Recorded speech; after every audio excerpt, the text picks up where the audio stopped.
Assalamu alaikum students. I hope you all are fine and safe at your homes. I am from Qazi Apex Grammar School with another lecture of maths.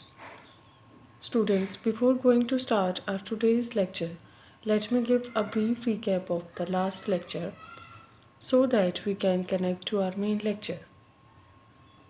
We have started the unit number 1, operations on sets, and we discussed the different types of sets. Disjoint set have no common element. Overlapping sets have at least one common element. Equivalent sets have same number of elements. Equal sets have same elements. Universal set contains all sets under consideration. Then we discussed subset fully contained in a bigger set. Superset is a bigger set. There is another definition of cardinal number of a set, number of elements. Then we discussed the different symbols used in sets. Friends, today we will discuss about the equivalent sets in detail. Here is some explanation is given regarding equivalent set. In the picture, the strings connect with each kite with exactly one child, and each child has exactly one kite. The mathematical way to describe this pairing is to say that there is one-to-one correspondence between the set of kites and the set of children. Look at this picture. इस picture में देखिए आपको kites और बच्चे नज़र आ रहे हैं. There are 4 kites and 4 children. यानी हम सपोज करते हैं कि यहाँ पे 2 सेट्स हैं. एक सेट जो है उसमें काइट्स हैं और दूसरे सेट में बच्चे हैं. ठीक है, they have the same numbers, यानी 4 ही काइट्स हैं और 4 ही बच्चे हैं. और हर काइट जो है वो हर बच्चे के पास है. ऐसा नहीं है कि किसी बच्चे के पास कोई काइट नहीं है और एक के पास 2 हैं या 3 हैं. यानी हर काइट जो है वो हर बच्चे के पास है.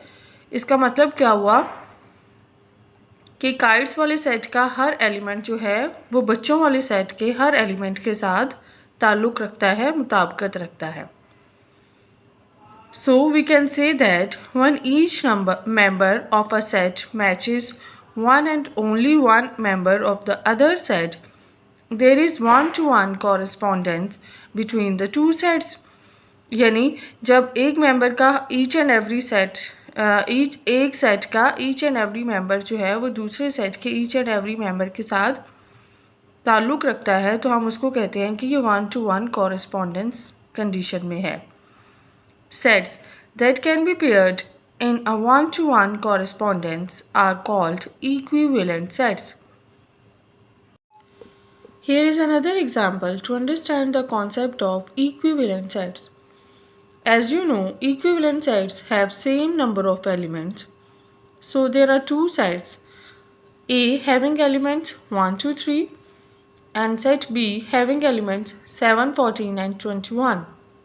They both have the same number of elements. यानी सेट A में भी 3 ही एलिमेंट्स हैं और सेट B में भी 3 ही एलिमेंट्स हैं. ठीक है, और सेट A का हर एलिमेंट जो है वो सेट B के हर एलिमेंट के साथ कॉरेस्पॉन्डेंस कंडीशन में है, यानी उसके साथ मुताबिकत रखता है. यानी सेट A के पहले एलिमेंट को हम सेट B के पहले एलिमेंट के साथ कॉरेस्पॉन्ड करेंगे, दूसरे को दूसरे के साथ और तीसरे को तीसरे के साथ. So we can say that there is one-to-one correspondence between set A and B. Students, now we will discuss the operations on sets. The first operation of set is union of sets. A set containing all the elements of A and B is called the union set of set A and set B. यानी set A और set B के elements को इकट्ठा करके एक नया set बनाया जाता है. उस सेट को हम यूनियन सेट बोलते हैं. If the set that consists of the members of set A and B together is created, this set is called the union of A and B. There is another example to understand the concept of union or sets. Basically, union of set containing all the elements of A and B. For example, there are two sets. Set A having elements 1, 3, 5, 7 and 9. Set B having elements 0, 3, 6 and 9. Now, we have to find out the union set of these two sets. So, we will write like that A union B.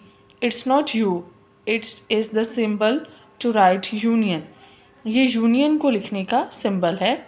सो हम इसको ऐसे पढ़ते हैं A union B is equals to write the elements of set A, put the symbol of union, then write the elements of set B.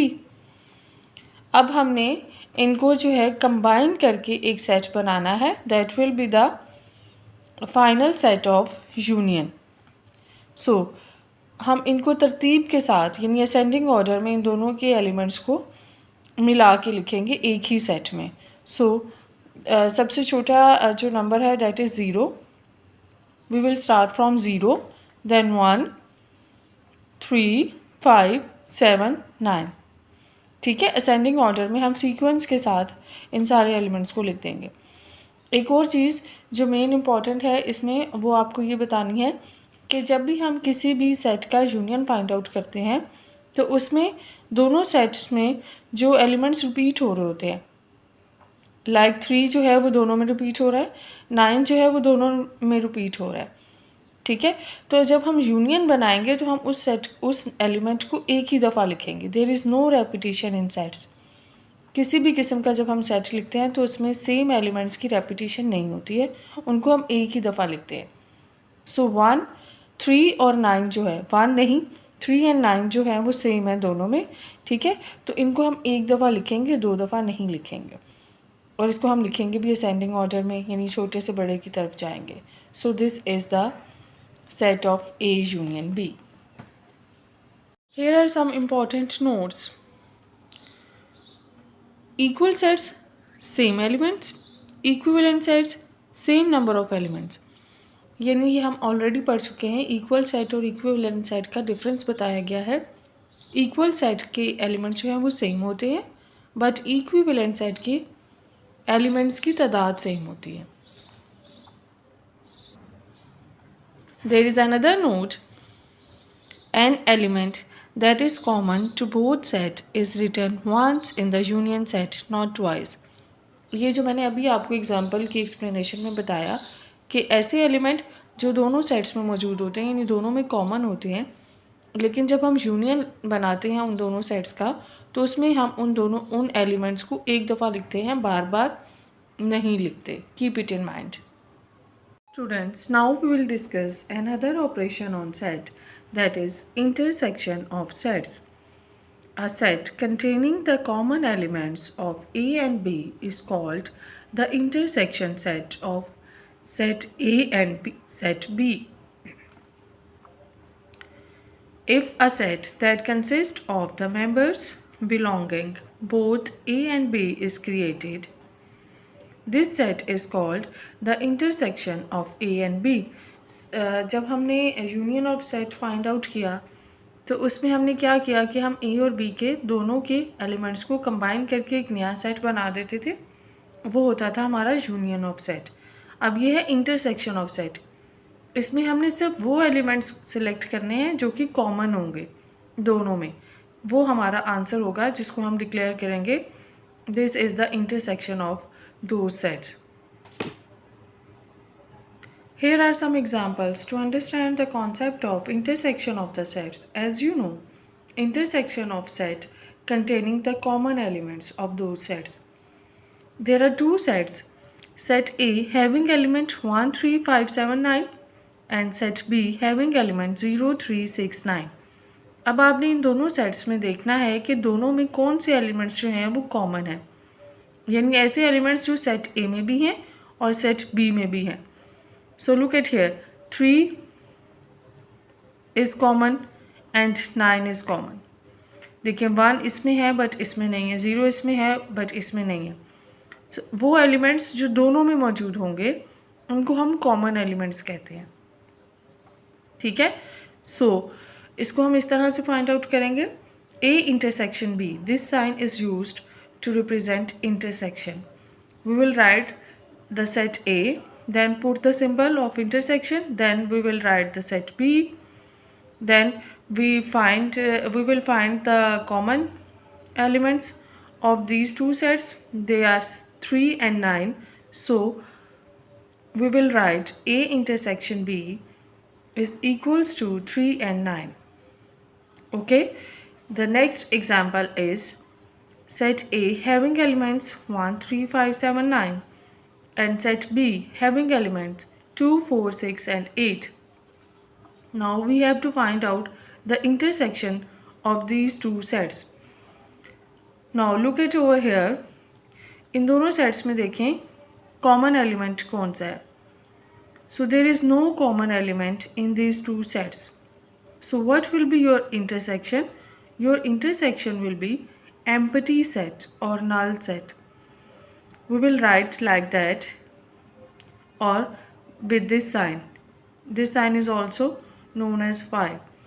यानी जिन sets का कोई भी common element नहीं होता, जिनमें कोई भी एलिमेंट जो है वो कॉमन नहीं होता, उनका इंटरसेक्शन हम एम्पटी सेट शो करते हैं या खाली सेट जिसको हम कह सकते हैं, यानी उसमें कोई भी एलिमेंट नहीं आएगा। इन दोनों में कोई भी एलिमेंट कॉमन क्यों नहीं है?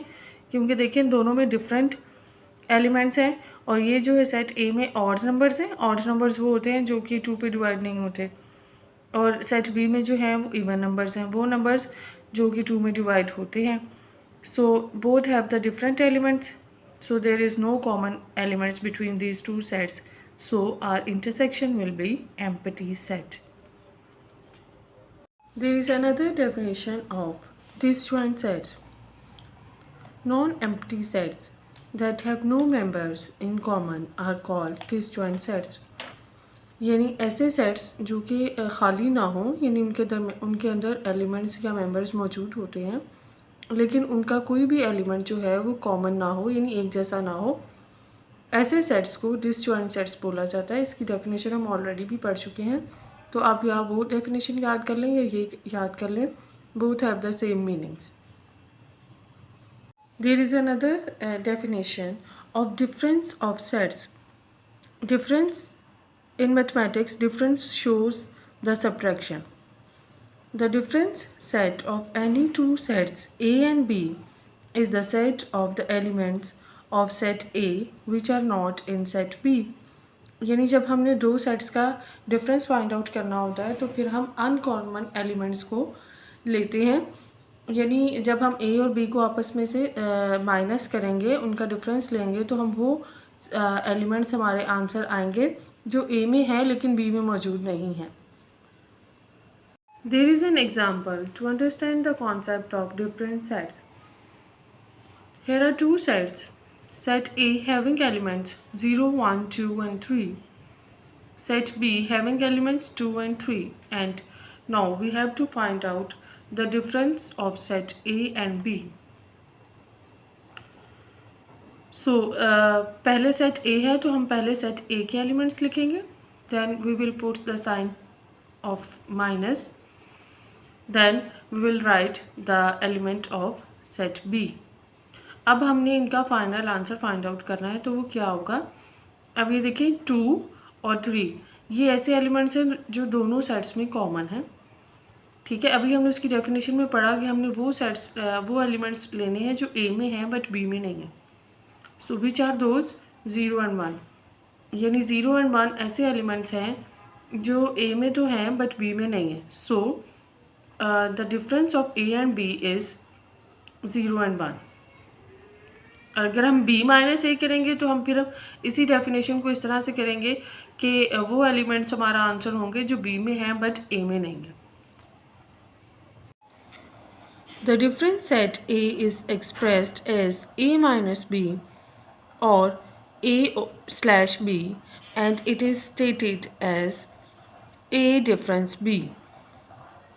There is a note for difference of sets. The difference set AB is a subset of A. The difference set BA is a subset of B. यानी जब हम A और B का डिफरेंस लेंगे A minus B, A में से B को minus करेंगे तो जो हमारा आंसर आएगा वो सबसेट होगा सेट A का, यानी उसका ईच एंड एवरी एलिमेंट जो है वो सेट A में मौजूद होगा। इसी तरह से जब हम B माइनस A करेंगे तो उसमें जो आंसर आएगा वो सबसेट होगा सेट B का, और उसका ईच एंड एवरी एलिमेंट जो है वो सेट B में मौजूद होगा। इस चीज़ को हम फर्दर एक्सरसाइज के क्वेश्चंस में भी डिस्कस करेंगे। स्टूडेंट्स, आज के लिए इतना ही। उम्मीद है कि आप सबको आज का लेक्चर समझ में आ गया होगा। अल्लाह आप सबका हामी और नासिर हो। अल्लाह हाफिज़।